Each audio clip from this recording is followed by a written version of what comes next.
नमस्कार, मैं हूँ राम प्रताप वर्मा और आज के कहानी में हम आपको सुनाएंगे घमंडी कोयल की कहानी। दोस्तों, जंगल में एक पीपल का पेड़ था जिस पर एक कोयल रहती थी और उसकी आवाज़ बहुत ही मधुर थी। आपने भी कोयल की आवाज़ अगर सुनी होगी तो कोयल की आवाज़ बहुत मधुर होती है, सुनने में कानों को बहुत अच्छा लगता है और मन मंत्रमुग्ध हो जाता है। जब वह कोयल कुहू कुहू करके बोलती और अपना राग छेड़ती तो जंगल के जितने पक्षी थे वो आकर उसके इर्द गिर्द बैठ जाते और उसकी आवाज़ को सुनने लगते। सब पक्षी जो थे उस कोयल की बहुत प्रशंसा करते थे कि बहुत अच्छा बोलती है। अपनी प्रशंसा सुन करके कोयल को बहुत गर्व होता था कि लोग देखिए किस तरह से हमारी प्रशंसा कर रहे हैं हमारी आवाज़ की। उसको लगने लगा कि मेरे जैसा पक्षी इस पूरे जंगल में है ही नहीं। इस बात का उसे घमंड हो गया और वो अन्य पंछियों से सीधे मुंह बात भी नहीं करती थी।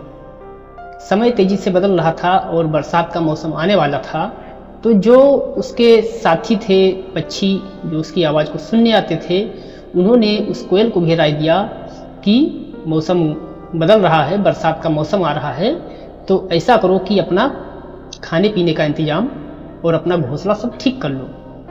लेकिन कोयल कहाँ मानने वाली थी। उसे तो इस बात पर घमंड था कि मेरे जैसा तो कोई बोलता ही नहीं है, मेरी आवाज़ सबसे अच्छी है। और वो इसी धुन में मगन रहती थी। धीरे धीरे समय बदला और बरसात का मौसम आ गया। पानी बरसने लगा जोर जोर से और फिर ऐसा हुआ कि 3 दिन तक पानी बरसता रहा, पानी नहीं निकल रहा था। और वो जो कोयल थी उसका जो टूटा फूटा घोंसला था वो पानी में गिर गया। कोयल भी आकर नीचे गिरी, बारिश में भीग रही थी।